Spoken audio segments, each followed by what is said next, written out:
Hey guys, welcome back. Thanks again for tuning in to this episode of Permitted with Conditions.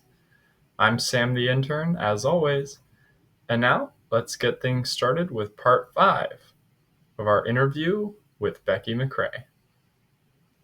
We spoke about this a little earlier, and here in Washington State, housing is a big issue. We talk a lot about it here on the Permitted with Conditions blog because it you know in Washington we're over 100,000 housing units behind right now in production, and it's like a deficit that's growing by 10,000 units a year. And legislatures been big on making fixes structurally by instituting statewide reform measures to zoning, and not necessarily going that big, that macro.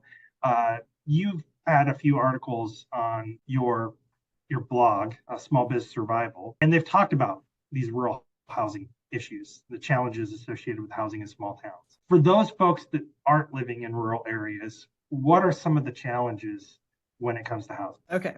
Well, housing used to be one of our big draws. Like, we had cheap housing in rural areas. And so, around 2013, we used to promote that as like, move to a small town. It's more affordable. We still are, right?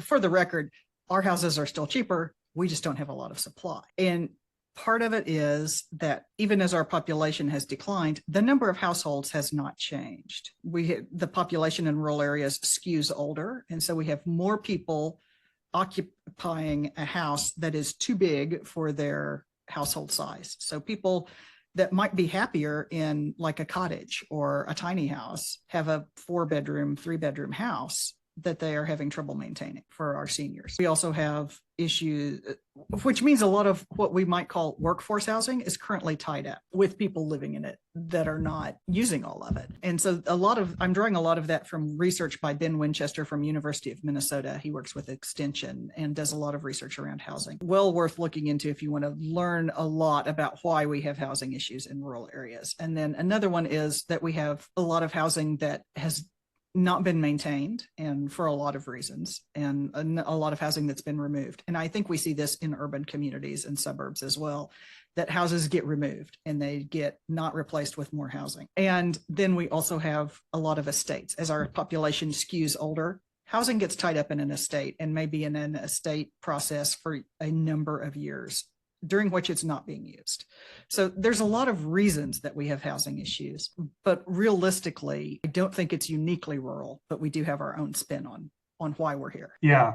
And, I think that the challenge with some of those household concerns where you have one person and they're in the 3 or the 4-bedroom house in the community, it's not just workforce housing that they're tying up. They're also really tying up like young family housing, opportunities for younger families to move to town. And it adds growth to the school district. It adds growth in individuals that are can work some of the available jobs in a community. What are some of the ways you're seeing smaller towns come up with solutions? What are some of the solutions that are being employed to combat some of the housing challenges? Either it's kind of a mismatch of it's not the right housing for the right individuals, or there's just a lack of supply, and I've seen, your case, whether it's estates that own it, or, somebody died, the taxes didn't get paid, somebody bought a tax certificate online, they live in California,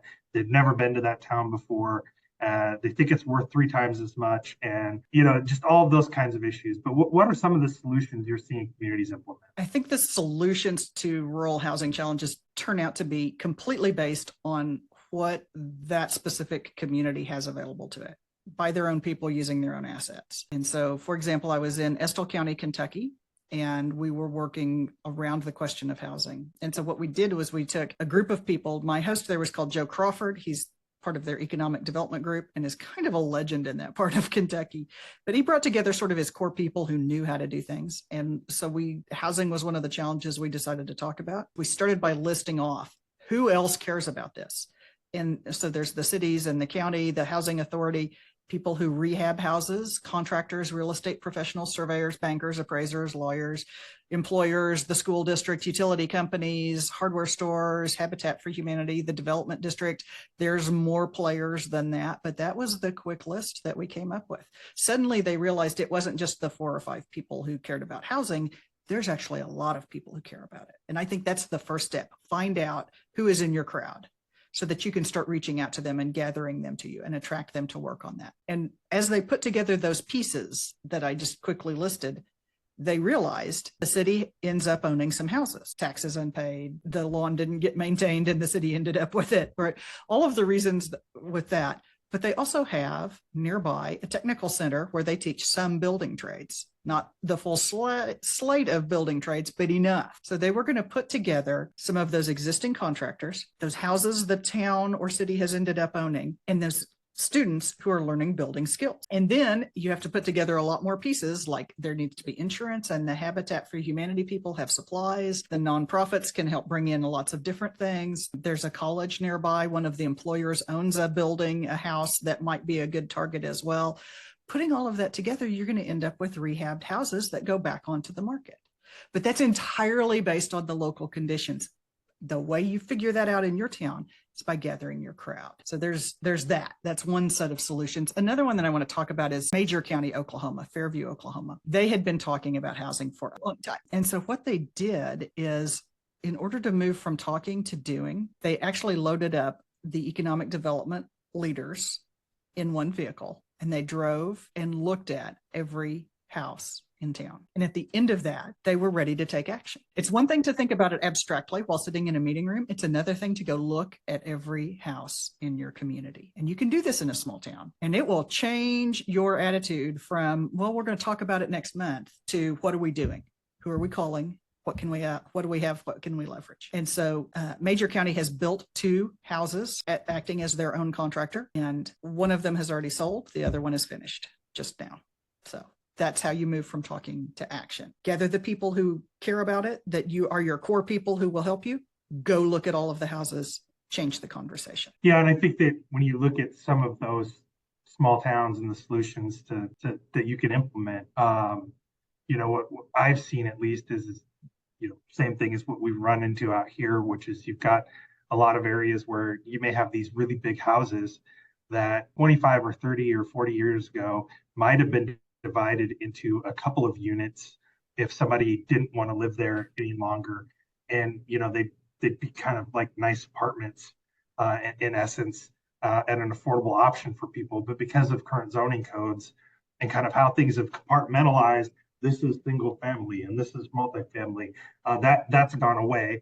I think that is a challenge in some small towns. I think that another thing that's often neglected, and going back to one of the other items we talked about earlier with the buildings tour, is you have in some of these downtowns areas above retail in existing buildings that are completely underutilized or vacant, and maybe those are opportunities. We saw a bit of that in Webster City, that as the downtown, the bottom floor retail filled up again, then those folks that own those buildings were investing in making improvements to the second story and creating some apartment opportunities. And we've even seen it with like warehouses, old warehouse districts in towns becoming really nice, studio flats in essence, for folks. So I think there's a number of different ways in which communities can kind of start to tackle this problem.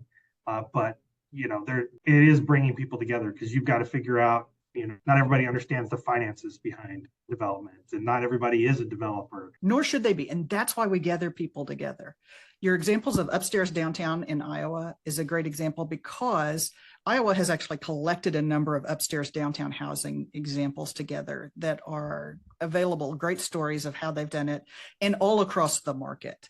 Even within Webster City, that one community of 8,000 people, there's some high-end fancy apartments. There's some medium affordable apartments. And then there's the low market apartments that they're working on improving. And we need all kinds of housing in communities. And one last thing I would add is not just upstairs downtown. There's all kinds of adaptive reuse we can look at. Lots of small towns and rural communities have large empty school buildings that are great for adapting. And not just school buildings, all kinds of old lodge buildings and old, everything you can think of. There's old buildings that could be reused and adapted. And then I think there's one example. In fact, this is going back to Estill County, Kentucky. They have a big old school building, and they had run the Joe Crawford and the Economic Development Group had run the numbers on it and said, it doesn't pencil out. We can't do it. It's not going to make enough. And I suggested there's a lot of ground around that. There's a lot of the grounds around the school building. If you put 6 tiny houses on the grounds, would that make enough to make it? And of course, we didn't have that answer right away because we were just driving around looking at opportunities in the town. But you have to think a little more broadly. You're not just limited to the footprint of the structure that's already there. What else can you add to make an adaptive reuse project? Yeah, and we saw an example when I was in Southeast Iowa with the Greater Burlington Partnership. Fort Madison had a developer that purchased one of the old elementary schools, I think it was, and transformed that into some housing opportunities, which was great because totally separate matter. But one of the frustrations I've always had in a lot of places is that schools will do bonds to build a new school, but they won't necessarily work into the equation. What do they do with the old school that they're leaving behind? And they just become empty spaces and communities that go very neglected after a period of time.